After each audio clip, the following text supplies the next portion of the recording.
looks familiar. That's not a good sign. I wasn't expecting visitors at this hour. Wait, Oh. There you are! Sinue's been looking for you all day. I think he has some news for you. Oh yeah? What were you doing just now, Uncle Retinue? Hiding away some more loose change? I know I saw some Mora. What do you mean, loose change? Oh, come on, I'm too old for this. Just pretend you saw nothing.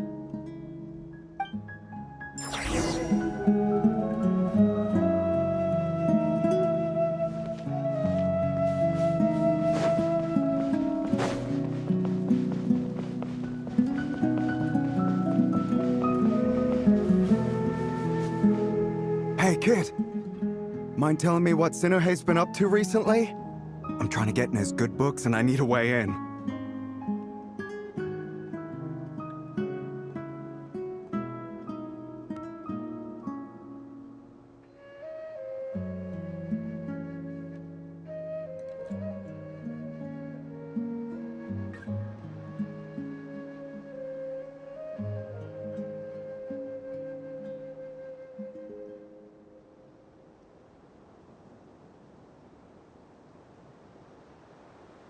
Get in his good books? Why? What do you want with my dad, Uncle Apepi? I've written a new song. I was hoping to showcase it at the next festival, but I'll need his approval. A new song, huh? I'd love to stay and listen, but unfortunately, Uncle Retinue says my dad's looking for me. Well, there's plenty of time and I'm not going anywhere. See that pile of stones? I'll be sitting there warming up my vocal cords. Come find me when you're done.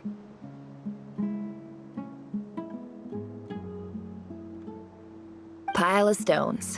Got it.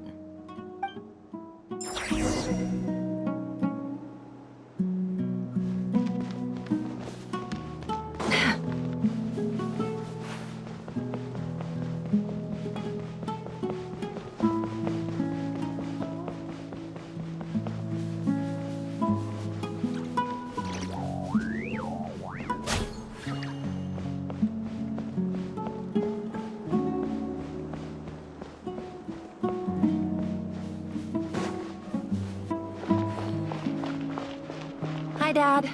Uncle Retinue said you were looking for me. Ah, there's my little princess. If you'd gotten back just a little sooner, you could have shared the spoils of war with me.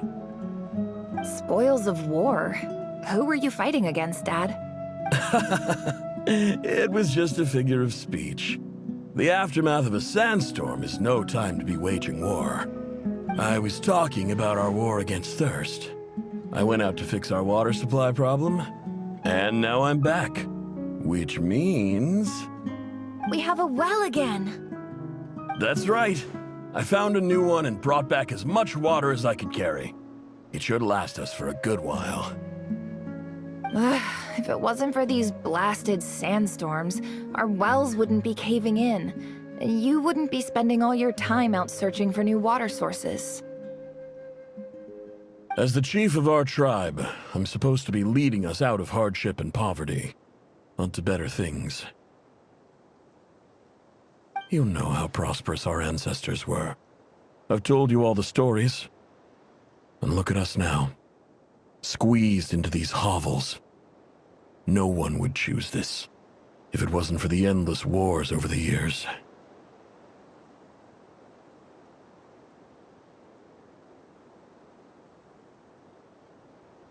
But things are looking up.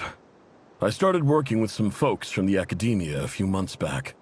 They gave me some contacts in return for my assistance in the desert.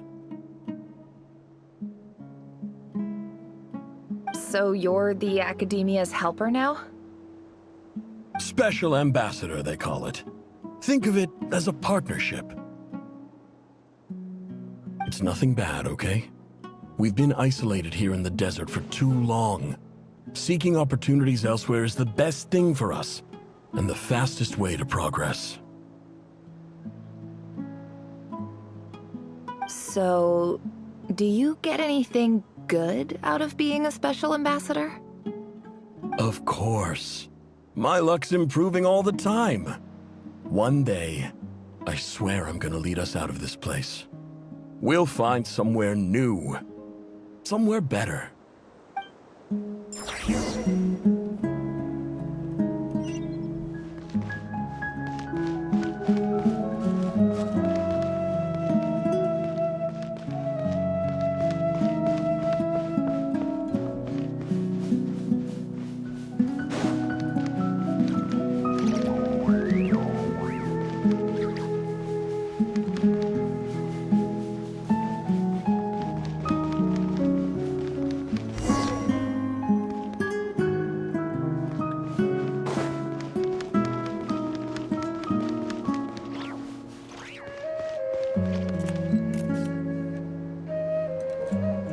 That's our well, and you know it. You stole from us. Well, you've gone from chief to thief, and now you have to face the consequences. Did you really think you could take our water without permission and get away with it? You're either brave, stupid, or both. And that special ambassador act? Yeah, nice try. We spoke to the academia. They said it was all news to them.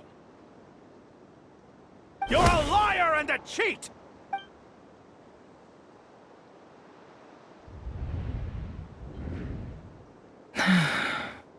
I heard Yehuda gasp, but I don't blame her.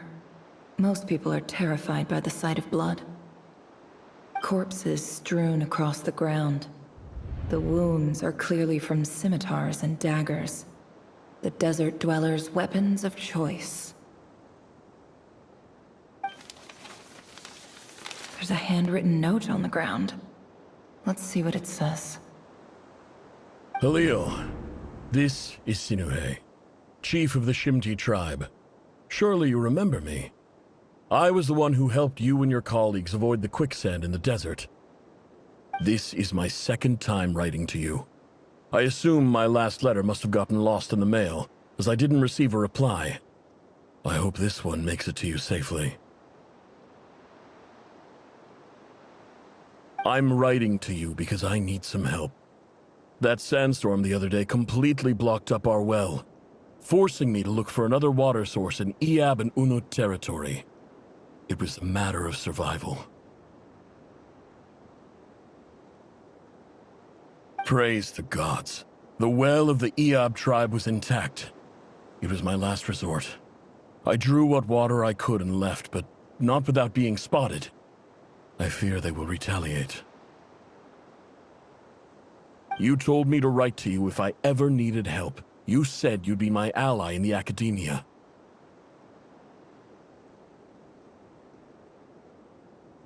I urgently need you to formally recognize my title of Special Ambassador and send some of your people to assist me for a few days. It's the only way I can convince them that this was the academia's decision and prevent them from retaliating. This is an emergency. Please send help as soon as possible. Looks like this letter never got sent. The writer died a grisly death, and the letter was trampled into the ground. It's badly defaced. Some parts are barely legible. What a ridiculous lie the surviving Shimti tell. Their whole village was butchered over a sip of water.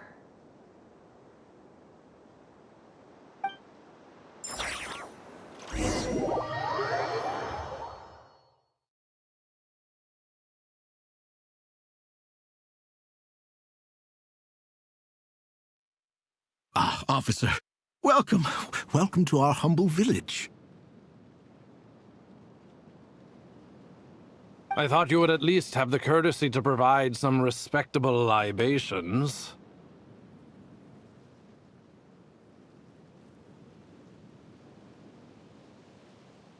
This is the finest wine Aru village has to offer. I promise.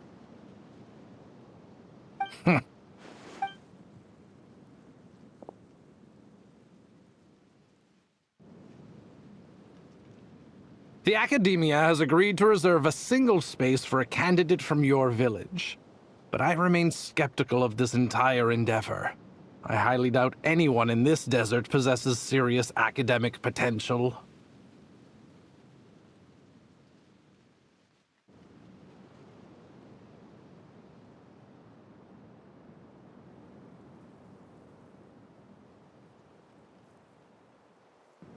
Please, have faith. If not in us, then in our god. The child we found shows great promise. I beg you, take her away from this place. Give her a chance. Don't let her talent go to waste. I don't recognize her. New arrival? She showed up here a few days ago and we took her in. She's a really bright kid. Please help. I'm begging you. So, where are you from? Nowhere special. Just a sand dune. What about the rest of your family? How many of you are there? Just the one. It's only you? Correct. So, no brothers, no sisters, no mother or father? Any who have slept on a bed of sand, I call my brothers and my sisters. Apart from that, I have no family. All right. Get over here. Sign your name on the form.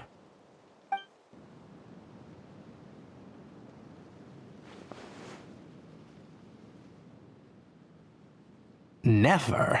You're rather fair-skinned for a desert dweller.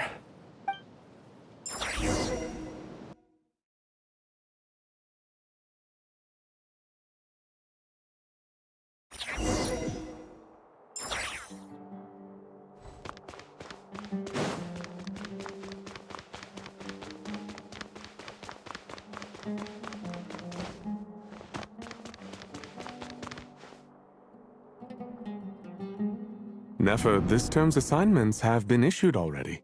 Please read through the materials thoroughly, conduct your own additional research, and then write an essay on the topic.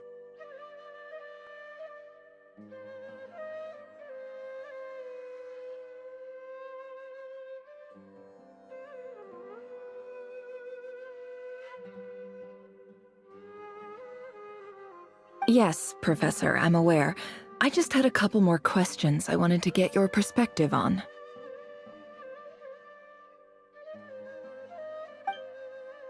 Oh? Please, ask away. Well, I saw the other students' problem sheets, and I couldn't help but notice that my assignment is much easier than theirs.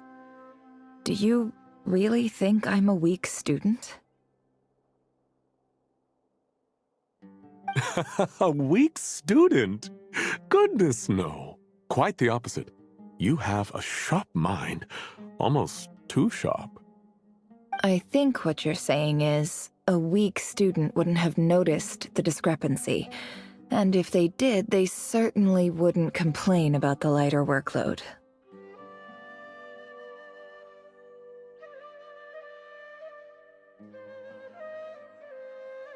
You see, sharp as they come.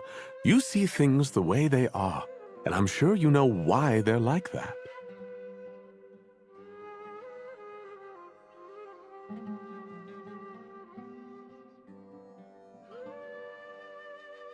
Because of where I come from. Because I'm different. I'm sorry, Nefer.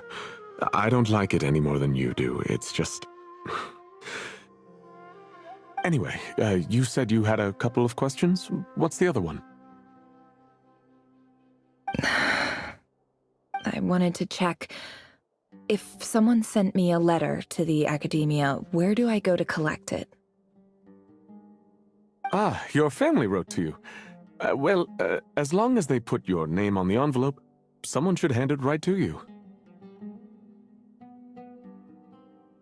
Not exactly. It's not even a recent letter. I was just curious where the mail would end up if no one collects it. The House of Dana, I expect. I know there's a box for unclaimed mail somewhere in there, probably sitting on a shelf.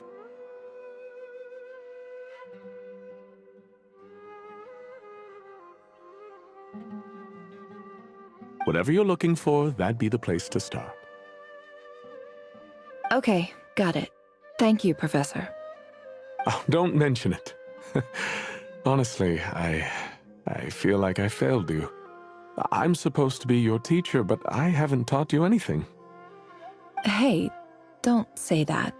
You're a great teacher, and you do your best for all your students. But the rules are the rules. You're not allowed. It's not just the academia either. The whole world bends over backwards for the successful and leaves the losers to suffer and die.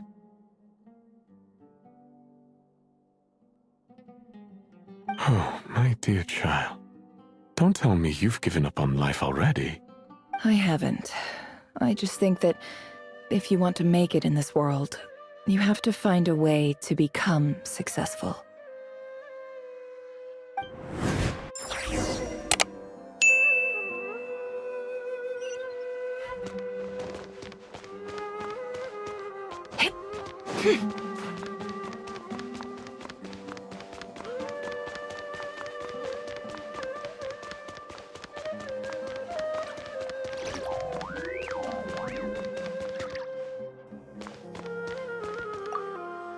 This must be it. A big cardboard box full of unclaimed mail. And probably some letters that ended up here by mistake. Let's take a...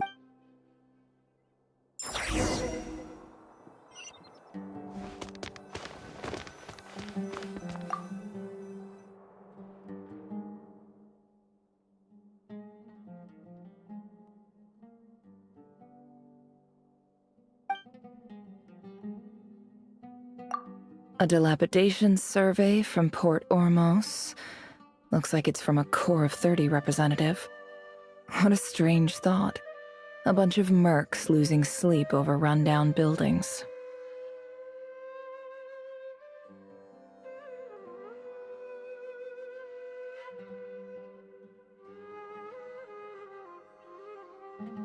This one was never even opened. I guess the recipient didn't care what the Core of 30 had to say about anything.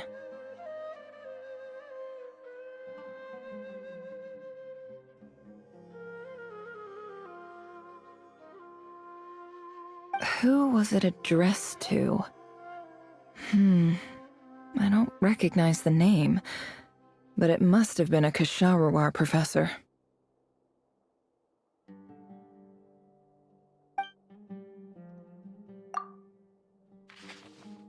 This one is addressed to the Immorta Sage.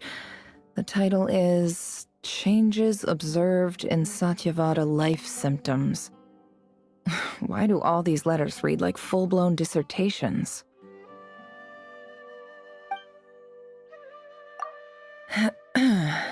Guided by the incense, we became lost somewhere in the forest.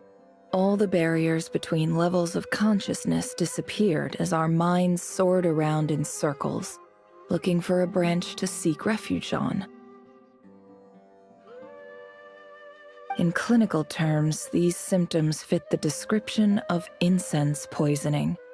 The Immorta Darshan strictly prohibits the use of hallucinogenic substances, but I believe there are still people getting away with it.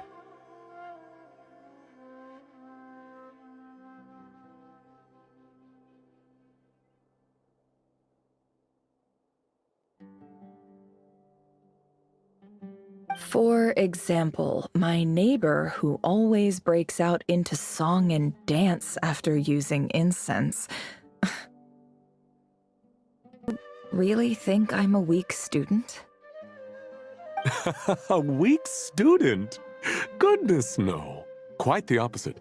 You have a sharp mind. I think what you're saying is, a weak student wouldn't have noticed the discrepancy.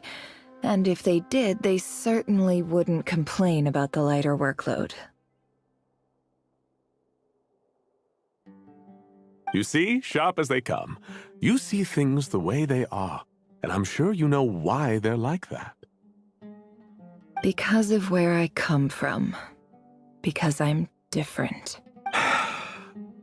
I'm sorry, Nefer. I don't like it any more than you do. It's just... Anyway, you said you had a couple of questions. What's the other one? I wanted to check. If someone sent me a letter to the academia, where do I go to collect it?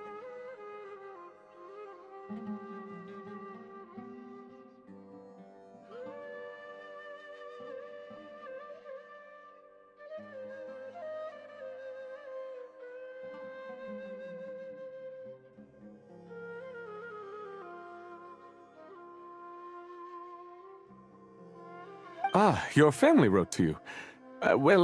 As long as they put your name on the envelope, someone should hand it right to you.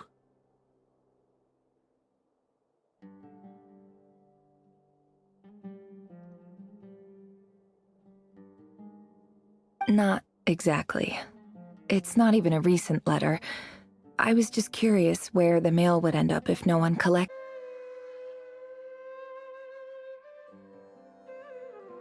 The House of Dana, I expect. I know there's a box for unclaimed mail somewhere in there, probably sitting on a shelf. Whatever you're looking for, that'd be the place to start. Okay, got it. Thank you, Professor. Oh, don't mention it. Honestly, I feel like I failed you. I'm supposed to be your teacher, but I haven't taught you anything. Hey, don't say that. You're a great teacher, and you do your best for all your students. But the rules are the rules. You're not allowed to teach students like me. It's not just the academia either. The whole world bends over backwards for the successful and leaves the losers to suffer and die.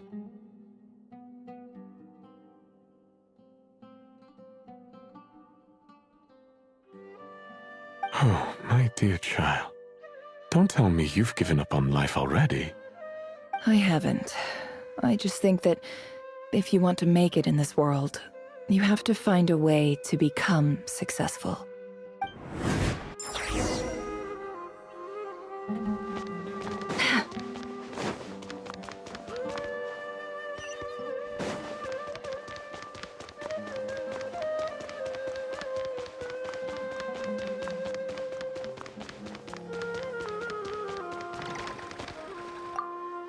This must be it. Let's take a...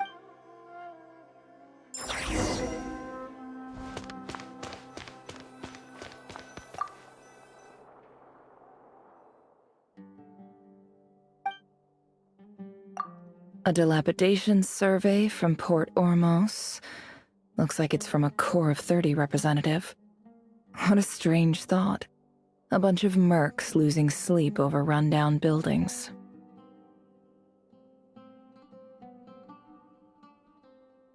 This one was never even opened. I guess the recipient didn't care what the Core of 30 had to say about anything. Who was it addressed to?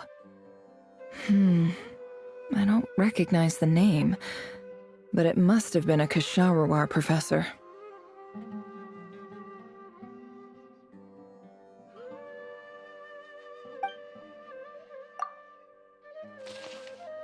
This one is addressed to the Immorta Sage. The title is Changes Observed in Satyavada Life Symptoms. Why do all these letters read like full-blown dissertations?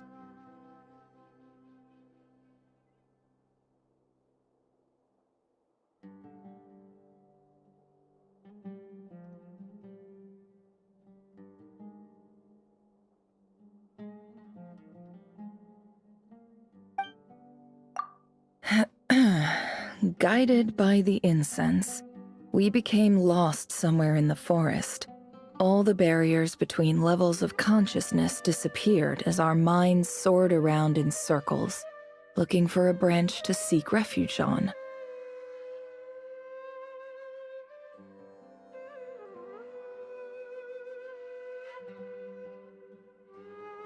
In clinical terms, these symptoms fit the description of incense poisoning.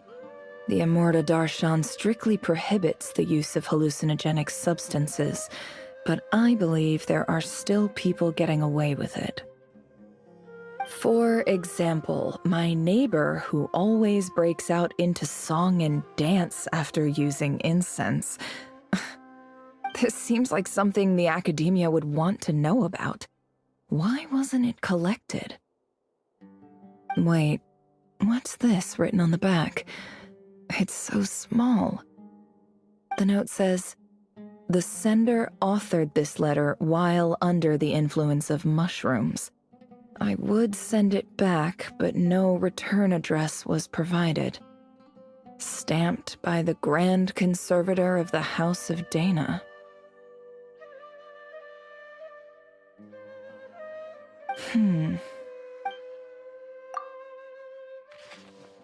This next one is addressed to Grand Sage Azar. A few words of protest regarding recent changes in Sumeru's educational policy. In recent years, the academia has taken on a small number of students from the desert region. However, it appears to me that these students have not, in fact, been provided with educational opportunities that are, in any meaningful sense, equal to those enjoyed by their peers. As well as receiving dumbed-down assignments and perfunctory tutoring, they do not even have full access to the Akasha system.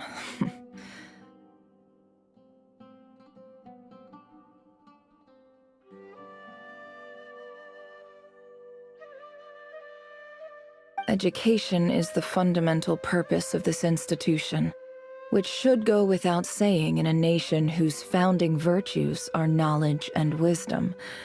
I ask you, is the lip service we pay to the policy of education for desert students truly the standard of pedagogy to which the academia aspires?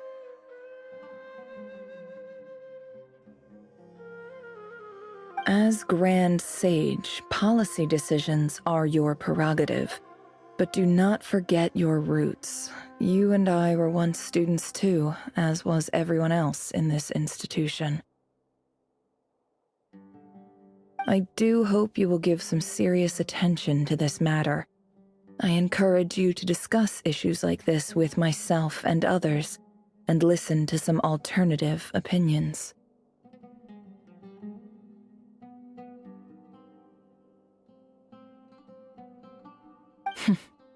Great letter. Shame it didn't get to where it needed to go. And the sender is... Huh? Sage Cyrus of Spontamod. I didn't realize anyone else even knew how bad students like me have it in this place. So this is where letters from the Sage of Spontamod end up? Nice one, Grand Sage. Really enlightened leadership. Whatever. This isn't what I came here for. Moving on. I'm not exactly holding out hope that a letter sent from the desert would even make it here. But if it did, where else would it end up if not in this box? I can't believe how much discarded mail there is. Must have been years since someone last went through it all. And this is just one box. The whole House of Dana is boxes on shelves.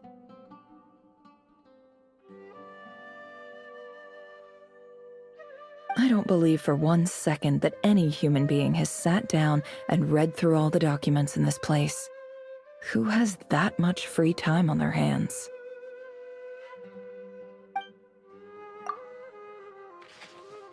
Wait, could this be it?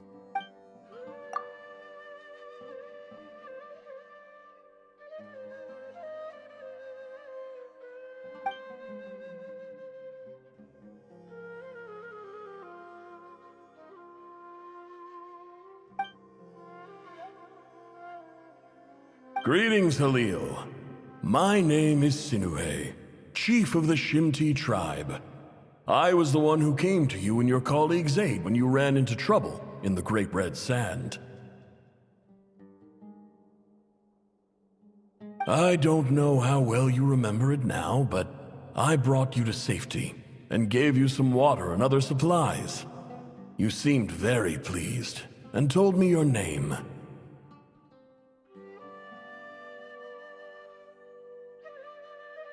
In my tribe, learning a person's true name is serious business, and I therefore see you all as friends. You were kind enough to leave your contact details, so we could stay in touch. The Shimti tribe lives a harsh, nomadic existence in the desert. You were sympathetic towards my plight, promising to make me a special ambassador of the academia and help us find a way to make a better living.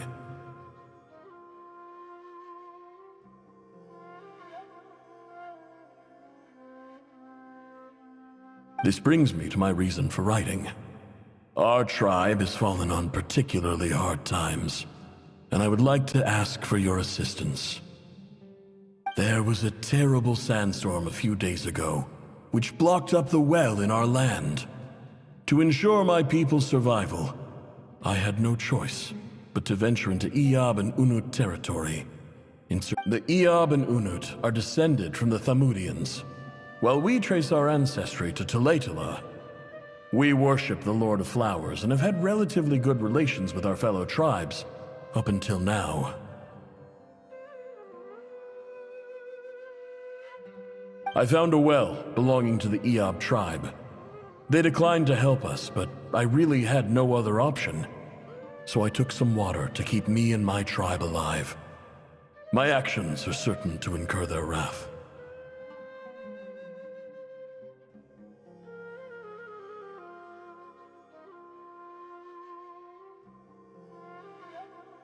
When we met, you assured me that you would be my ally in the academia. I would like to take you up on that offer, because I really need your help. I wonder if you could send an academia representative to meet with me.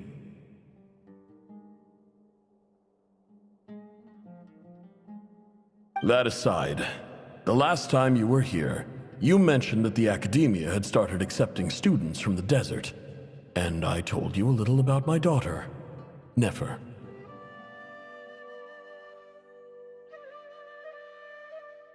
We have next to no resources here in the desert, and my power and influence are limited. Would you consider enrolling my daughter at the academia? She is a smart girl. I know she won't disappoint you.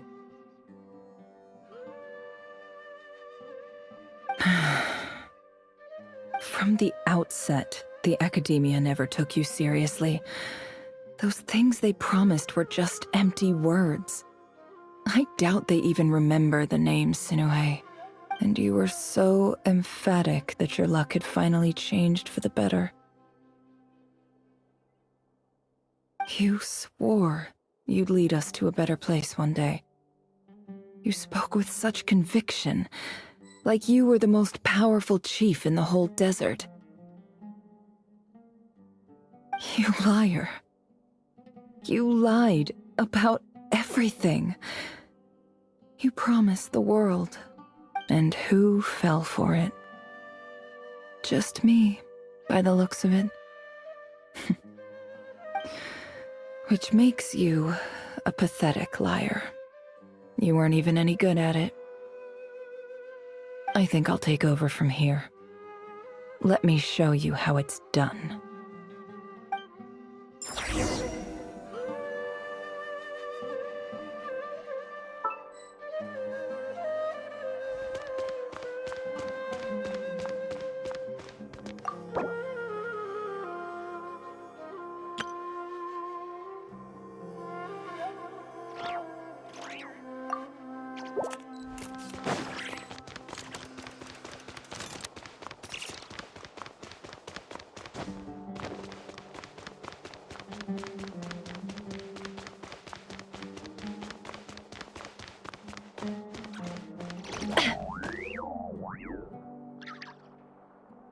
I just came to say goodbye. Thanks for everything you've done for me in my time here. Nefer? You packed your bags. Where are you going? I'm quitting. Something's come up in my hometown. Gonna head back and deal with it.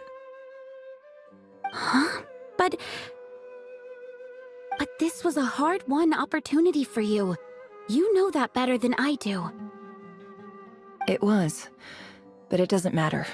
I have more important things to deal with, and they can't wait. Oh, and I didn't want to overfill my bags, so I left some incense on your desk. What's wrong? I thought you liked incense. Although, I did read somewhere in the House of Dana that it has hallucinogenic effects. Don't use it all at once, all right? Isn't this the stuff you brought from your hometown? You're just letting me have it? But you said it's a rare and valuable commodity. Yeah, about that. I lied. It's not rare at all. There's this bunch of ruins near my hometown that are practically overgrown with this plant. It's not worth much. Keep it, it's fine. But never... All right, that's all from me. You take care.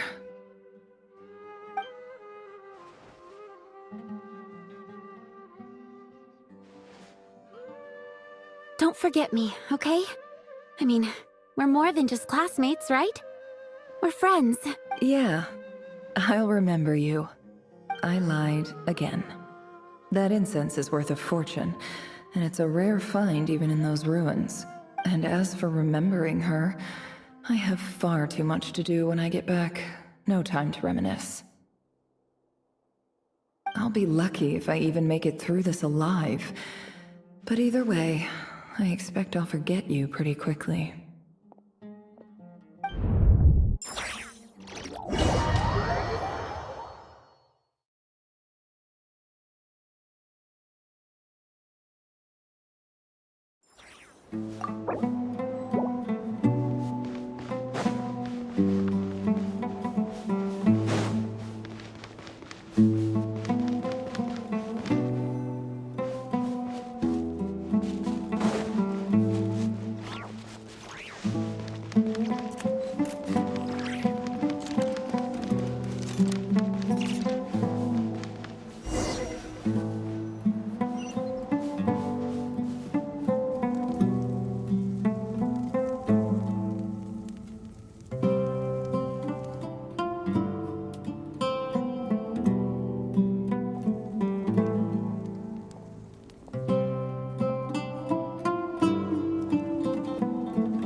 It's a pleasure to meet you, Mr. Arif.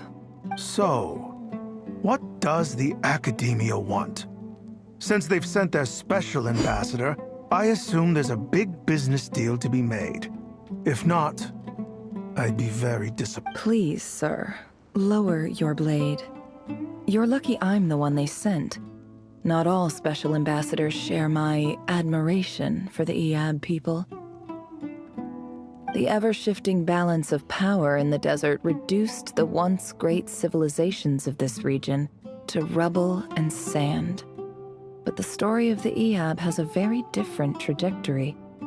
Others grew weak, but you grew strong, beginning in obscurity and moving to prosperity. You're the only ones who defied the trend.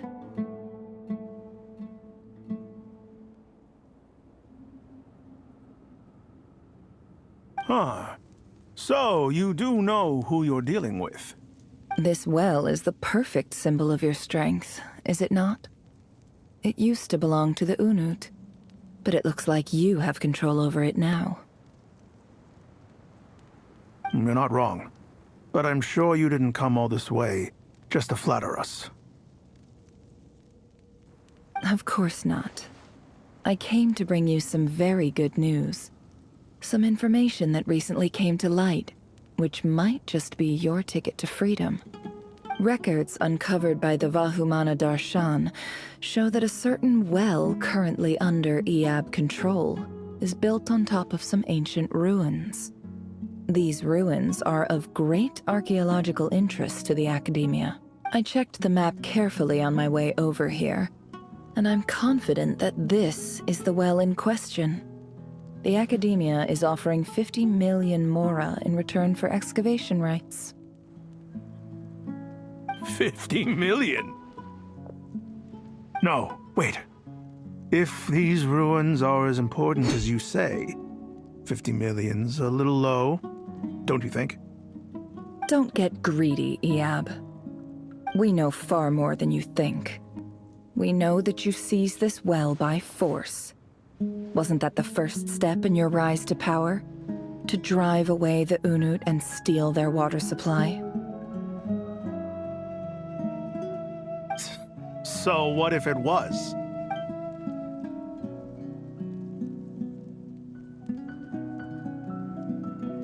Don't worry. As unscrupulous as it was, it's something we're willing to overlook. The Academia is only interested in dealing with the de facto power holders in the region. I hope I am making myself clear. And I hope your words are the truth. If I find out the Academia is trying to play me, I'll hunt down every one of your people and make you watch as I cut their heads off one by one.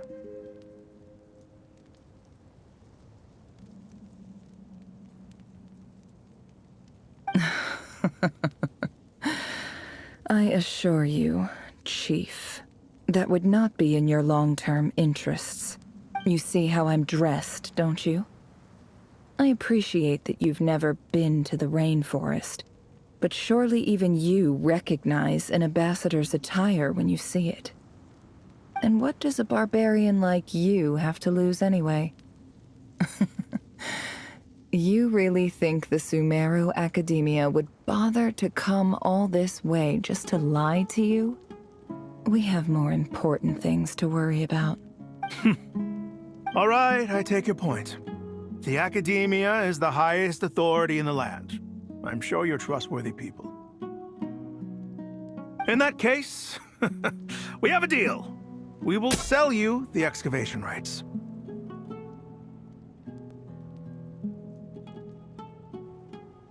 I'd like to thank you, Ambassador. This is good news indeed. Excellent news. In fact, it calls for a celebration. Would you do us the honor of staying a while and enjoying some Iab hospitality?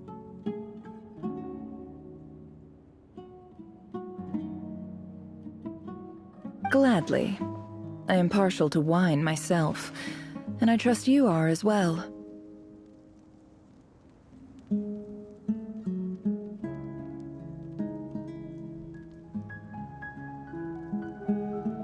So let's indulge in a few drinks together, in celebration of this momentous occasion.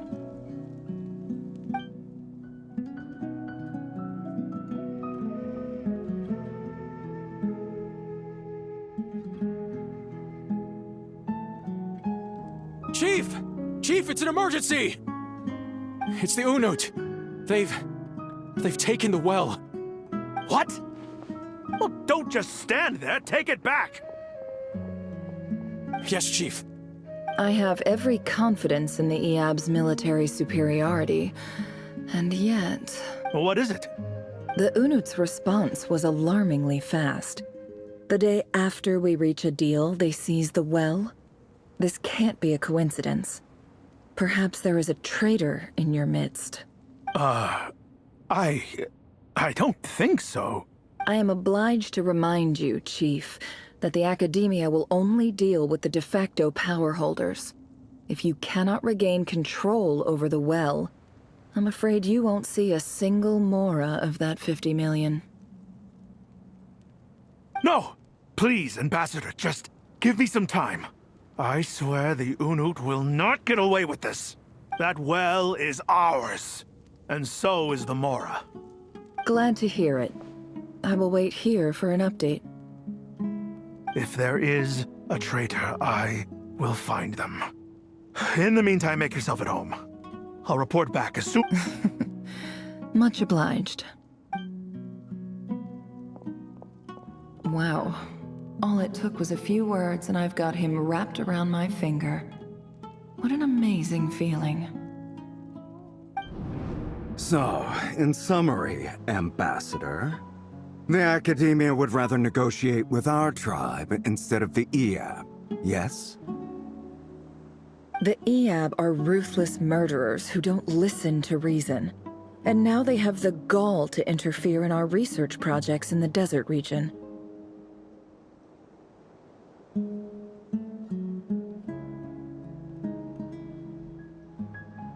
So let me ask you, Chief.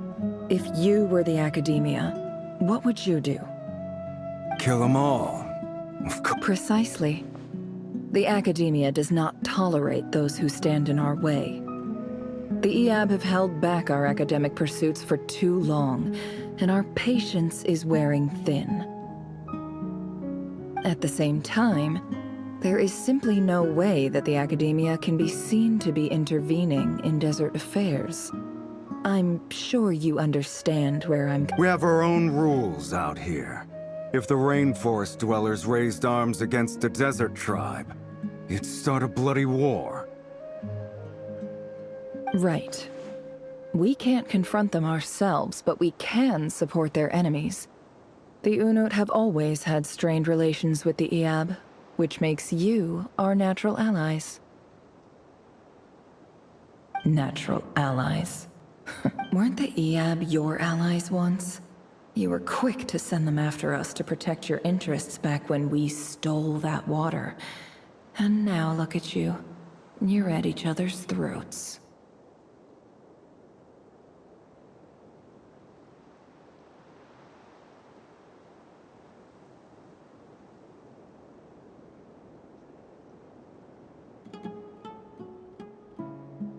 Let me be clear.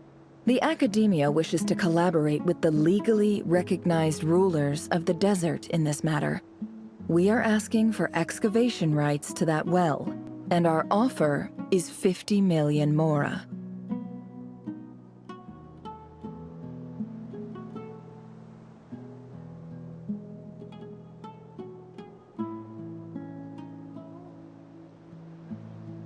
Say no more. I believe we have an understanding. Good. Then I suggest you get to work. Get us access to that well, and the mora's yours. You see, Dad? Lying is easy when you know how. People will believe anything.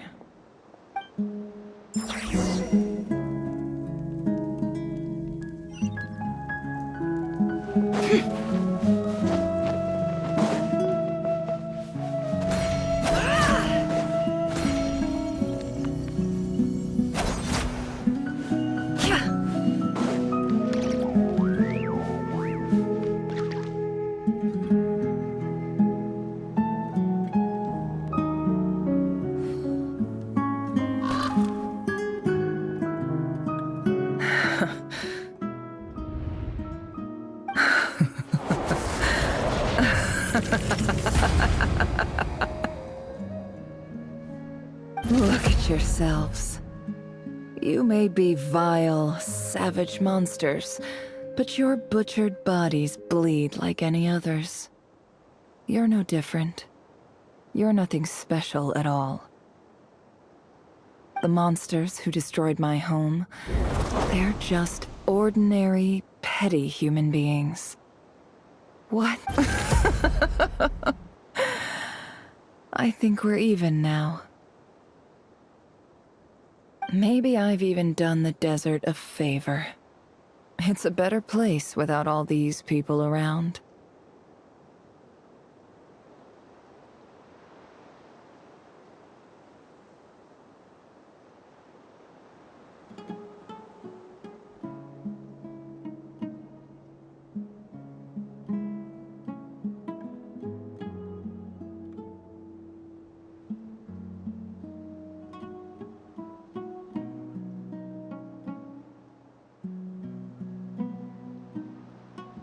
Oh, Sinuhe, my gullible fool of a father.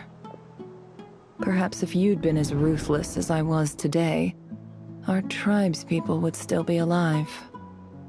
In this dog-eat-dog world, a chief needs to be tough to survive.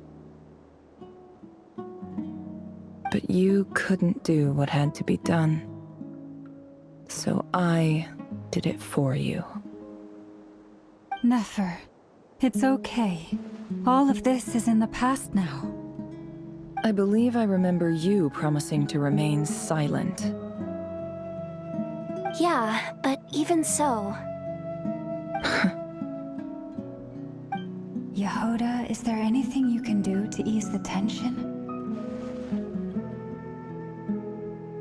Alright, time for a sharp turn onto a completely different topic. So, anyway, that's enough of that. When are we getting out of this place?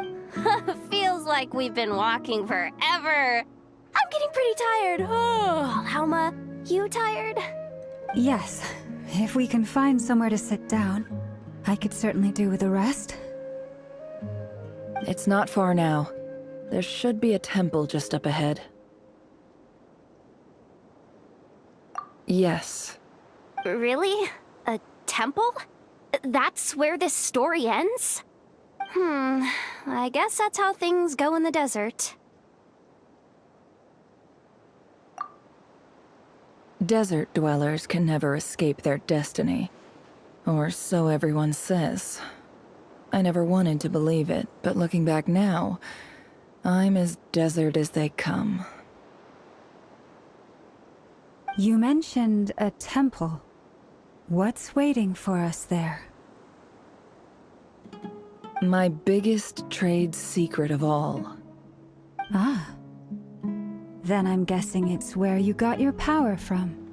The power to peer into other people's minds. I didn't know you were clued up on any other religions. I'm no expert in the history of Sumeru, but since you come from the desert, I would imagine it has something to do with King Deshret.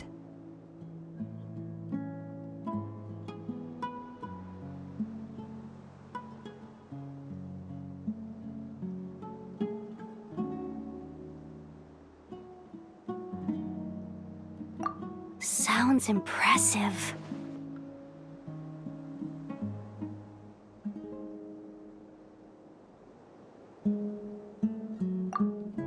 Ah, I know who you mean. General Mahamatra Sino. The spirit of Hermanubis dwells within him. That's Boss Neff for ya. She knows everything. Sino's hardly a figure of obscurity, but I know about Sethos too.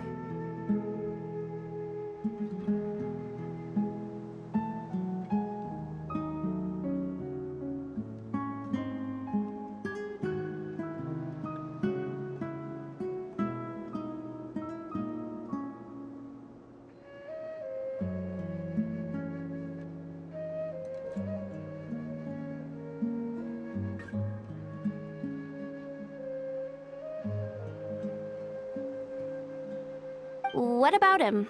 Is he a big deal or something? Well, he's not a small deal, let's put it that way.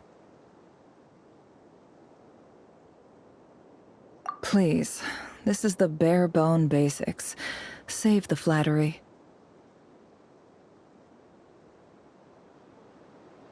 Thanks for your patience, everyone. I'm sure it's been a lot to take in.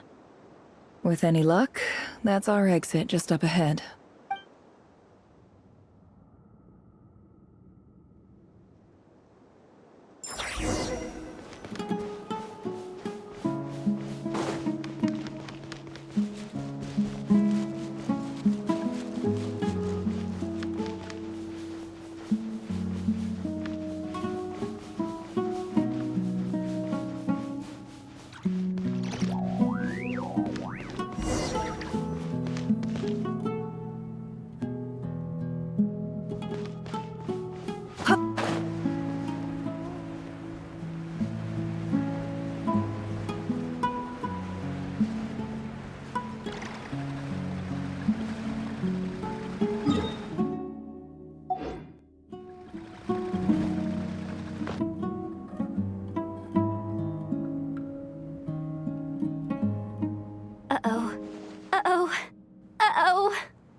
I'm totally out of my depth here. I don't have anything to add about any of this stuff. Like, look at that statue, for instance. I want to do the whole name-dropping, this girl knows her stuff thing too, but I've never seen anything like it before. A statue with the head of a bird.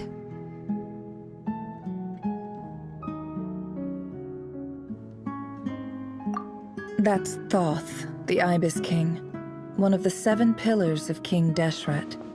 The legends say that he, the Crocodile King, and the Goat King were the 3 retainers of King Deshret.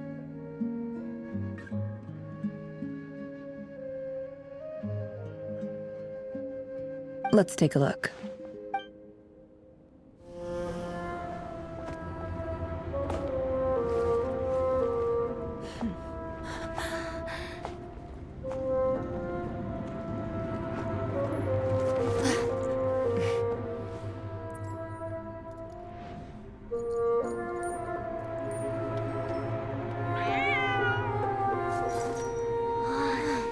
It's just Ashru. So, all is well?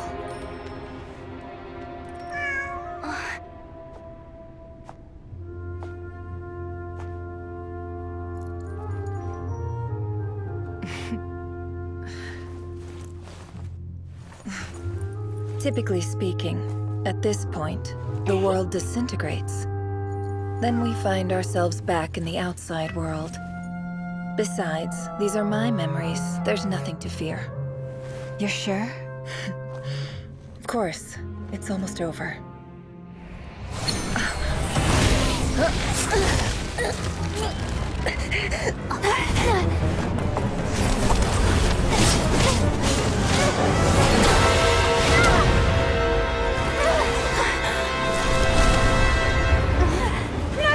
Hold on!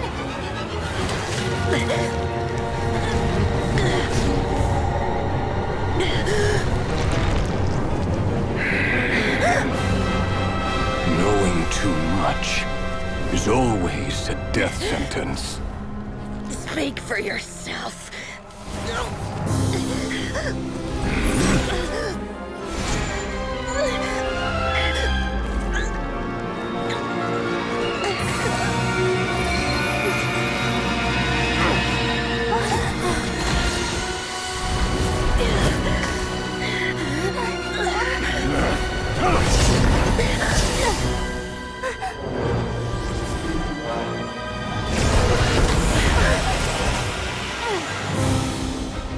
How repulsive.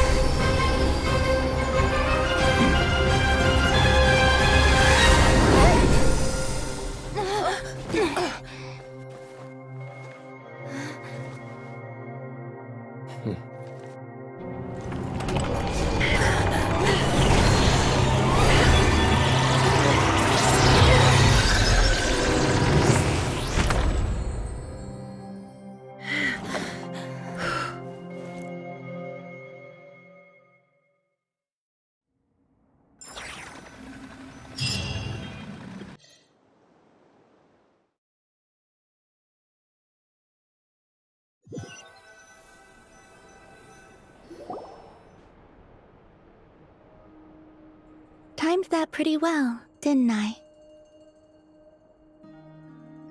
It's okay. I'm just glad no one was hurt. Paimon noticed you doing something too, Dainsleif. Were you helping get them out?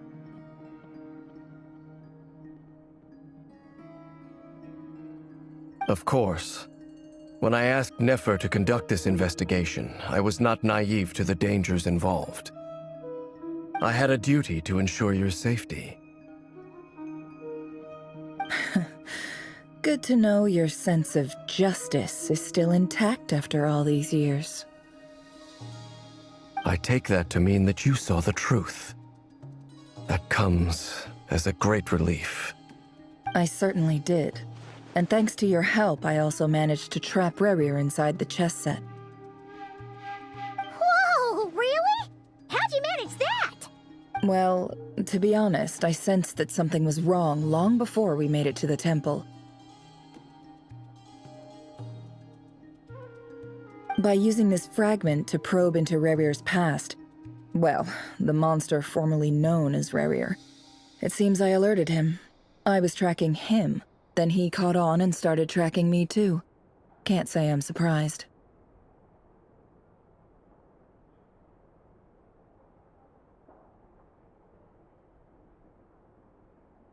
But how did he track you through your thoughts alone? That shouldn't be possible. Rerir was a secret agent who reported directly to the Vinster King. He is an expert at finding a trail and hunting down his pursuers. No wonder. He infiltrated the chess set, read my thoughts, and built a new virtual chess set inside of it. That's why we weren't able to leave at first. Speaking of your chess set, it's quite a remarkable item. Would I be right in thinking you have some connection to King Deshret? You overestimate me. I only have a connection with one of his underlings, the Ibis King.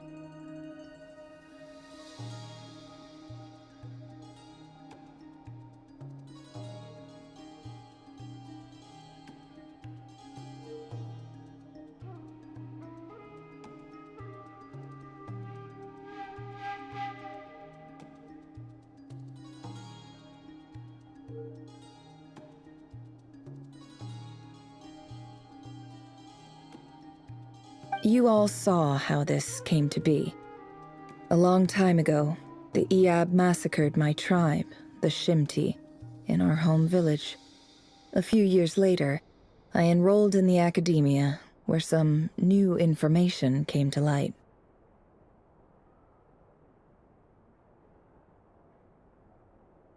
The Unut and the Iab fought a bitter battle over the rights to a well, all for the sake of a non-existent 50 million mora. The Iab ultimately won that confrontation, but their victory came at the cost of almost every warrior in the tribe.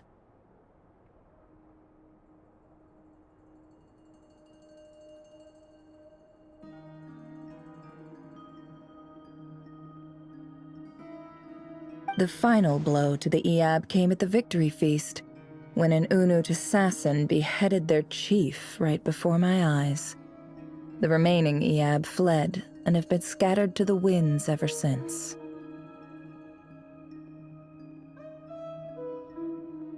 Having gotten my revenge, I returned to my hometown, where to my surprise, the nearby temple was still standing. There it was, seemingly immune to the relentless hostility of the desert, while my tribal home lay in ruins.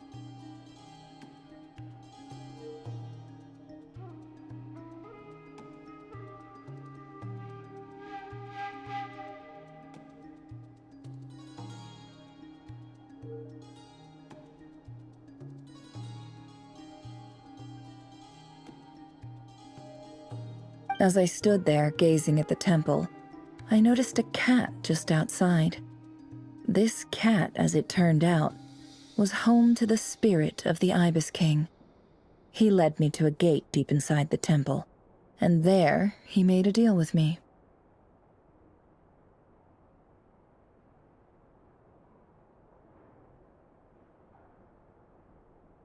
This chess set is my gift from the Ibis King.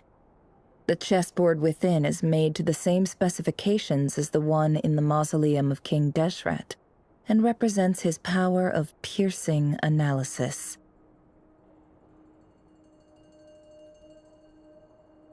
With this chessboard in its container, I gained a certain ability to perceive hidden secrets. Now, you could conclude that the Ibis King simply wanted to give the people of this world the power to seek the truth, but I don't believe that's the full story.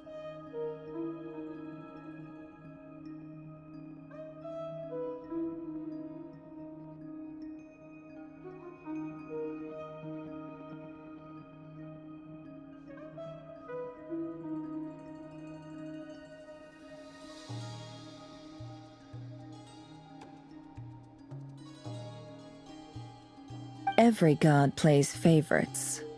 Their hearts are as fickle as any human's, full of secrets, perversions, egotistical tendencies. But precious few gods are willing to admit this.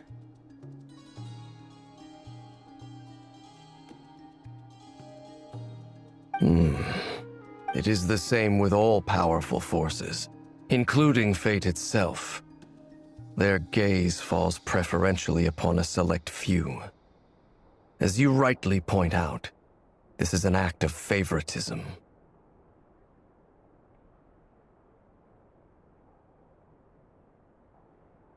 If you're alluding to the Abyss, then yes, I agree. Gather the others. It's time to share everything I've learned.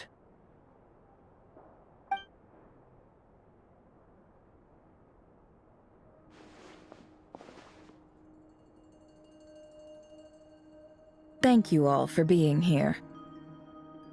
As promised, I did some further investigating into the Raker of Solnari's background.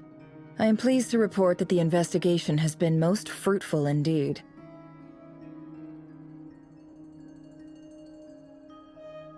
The Raker of Solnari, real name Rerir, was once a Conrian subject who served the Vinster King. I will now share the important details of his story. Please save any questions or comments for the end.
So that's why he's so obsessed with the moon. A tragic tale, to be sure. But it does not excuse his many transgressions. No matter how much Rerir suffered in the past, the fact remains that he is what we know today as the Wild Hunt, wreaking havoc upon innocent lives in Notcry.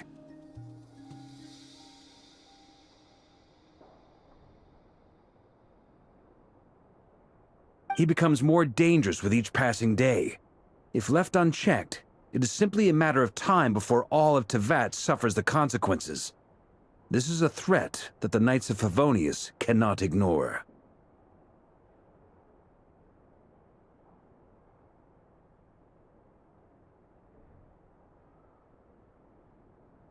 A question for Miss Columbina. Forgive me if this is presumptuous, but have you ever seen the spatial gateway that appeared in Rerir's memory?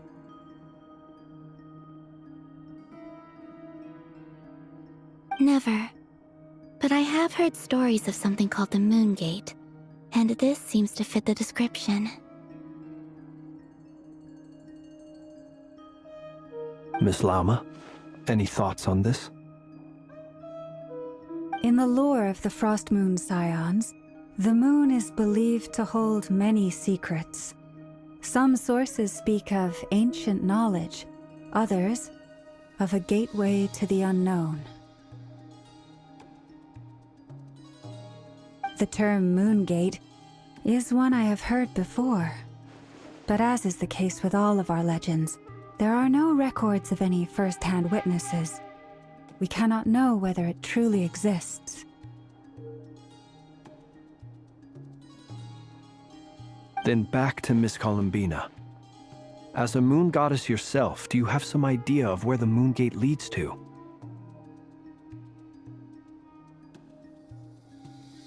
Not at this stage, sorry. I do hold the power of the Frost Moon, and my strength is recovering well. I can sense that the gate would open at my command, but...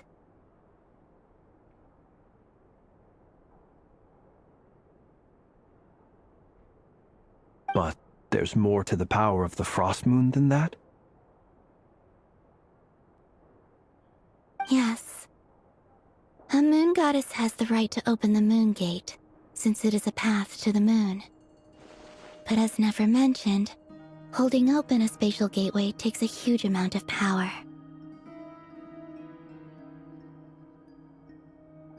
And right now, I need to conserve my energy to fight the Rahier of Solnari.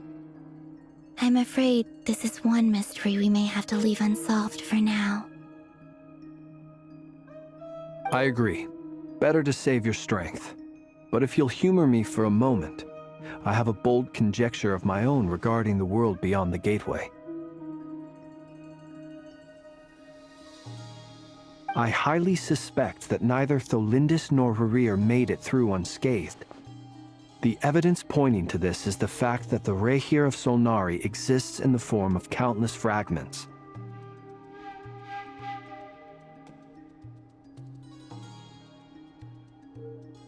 With the abyssal power he wields, no ordinary foe can touch him, let alone tear him to shreds. And yet, the Wild Hunt proliferates wherever his scattered fragments lie, drawing hordes of monsters to many different locations across the land.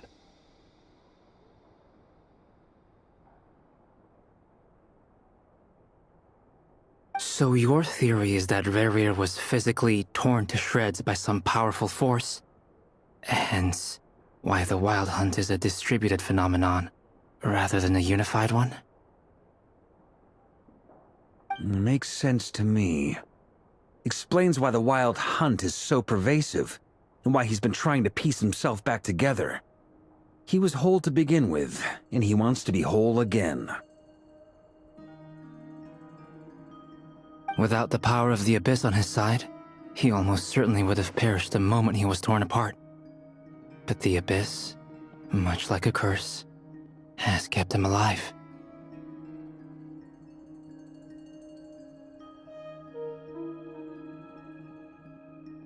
I could not agree more. The power of the Abyss is most surely a curse. It is a compelling explanation, and one that accords with my present understanding of Abyss creatures. Whether the life form in question is primitive or advanced, if a curse has extended its lifespan unnaturally, it will continue to survive in spite of everything.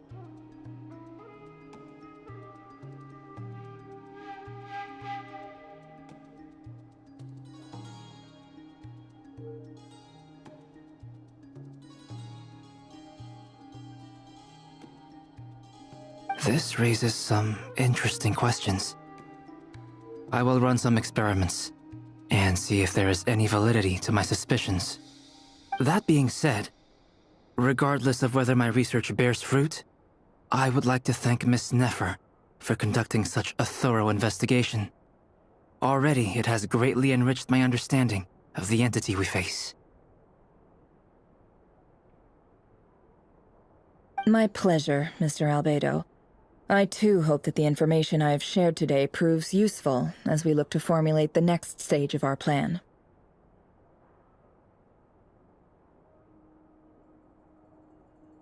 Hey! What is it, Dainsleif? You look really upset! It's just... when I think of the man I once knew as Rerir, I struggle to understand why things had to turn out like this. The two of you used to be friends, didn't you? I don't know if these words will bring any comfort, but my heart goes out to you. Mine too. We can never know all the hows and whys of the way things are.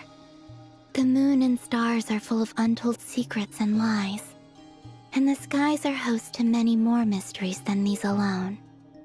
Yet, none of that can begin to compare with the complexity of human life. Those are the first comforting words I've heard in a long time. Thank you, both.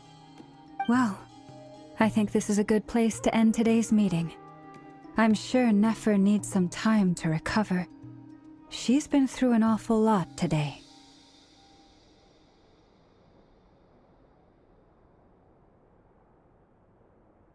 That's very thoughtful of you, Llama. Of course. Sounds good to me. Take some time to rest and digest before we reconvene to nail down a plan.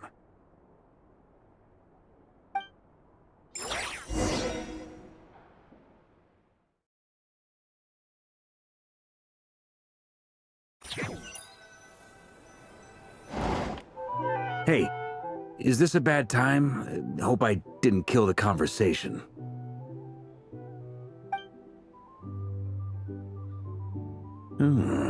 Nice room.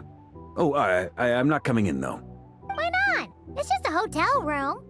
If it's all the same, I'll just stay out here. I might not look the part, but I'm technically a knight. Barging into people's private quarters isn't the kind of thing we do.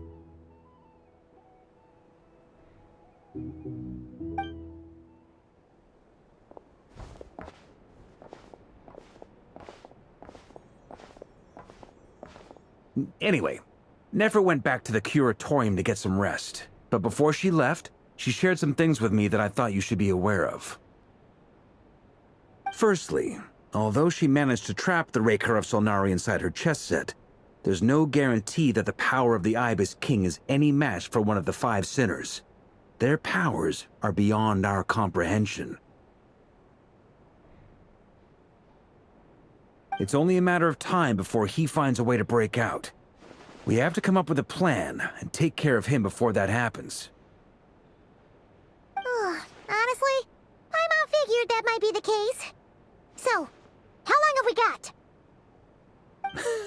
Well, I asked her that same question. She talked for a long time, but for the most part, it seemed like she was trying to convince me how precious her chess set is, and what a long and storied history it has.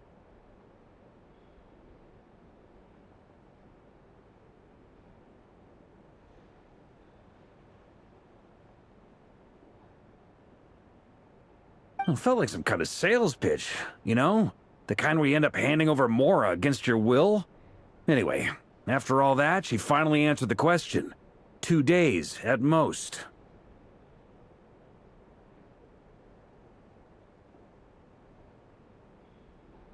Days? Holy moly!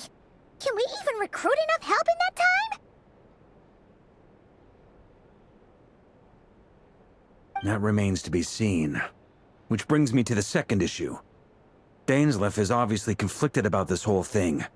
But given how little time we have, there's no way we can pull this off without his help.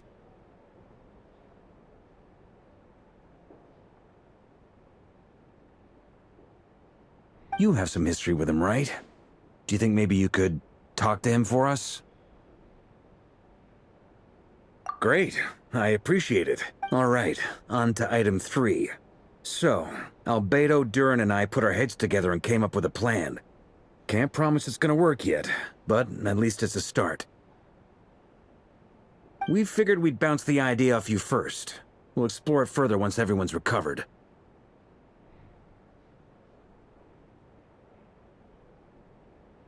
Oh, Paimon's dying to hear this.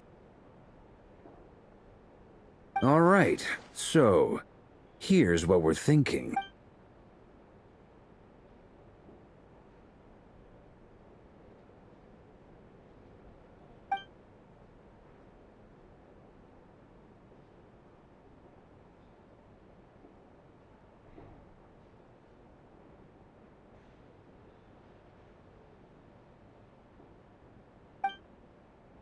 we felt a little uneasy about roping you into this. I mean, firstly, you're not locals, and secondly, none of us are your boss.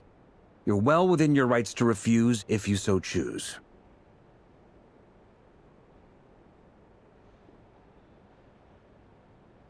Roping us in? Why would you even say that? We know the stakes here. It's all of us against the Rayher of Solnari, or none of us stand a chance. I choose my words very intentionally, I'll have you know. I like to think there's an art to striking a down-to-earth tone even when the stakes are through the roof.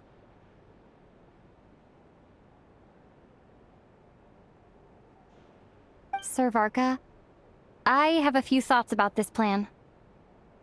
I'm all ears. I think we can be more flexible with how the roles are allocated. In my view, the most sensible lineup would be like this.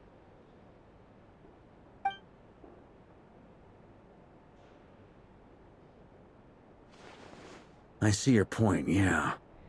But if that's how we're going to approach this, you'd better make sure you're ready. To be clear, I don't doubt your abilities. Far from it. I just want to make sure. Are you really willing to take all this on? I want to do everything within my power. The Rayher of Solnari is a truly fearsome opponent, and if I do my part, it'll greatly reduce the risk for everyone else involved.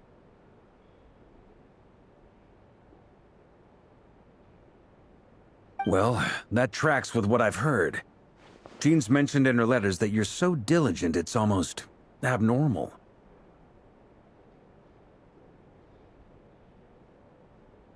As in, most people weigh up the risks and rewards in situations like this. But you seem to just march towards danger without a moment's hesitation.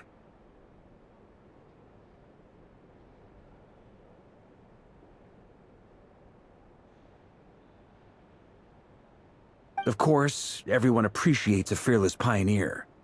But all that aside, I'm the Grand Master of the Knights of Favonius, and you're our honorary knight. I want to make sure your courage doesn't come at the expense of your safety.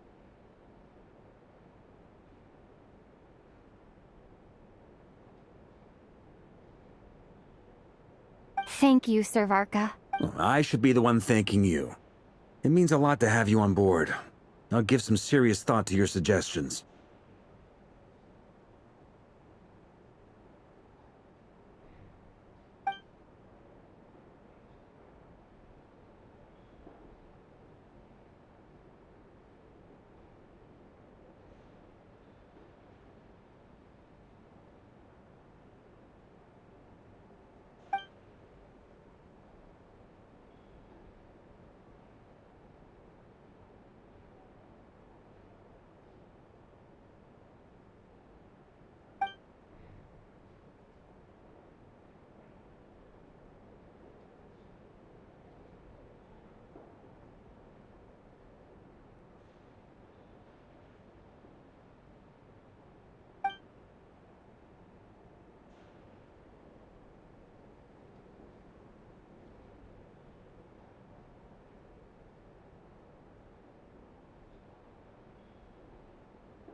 Where do we come from? And where are we going?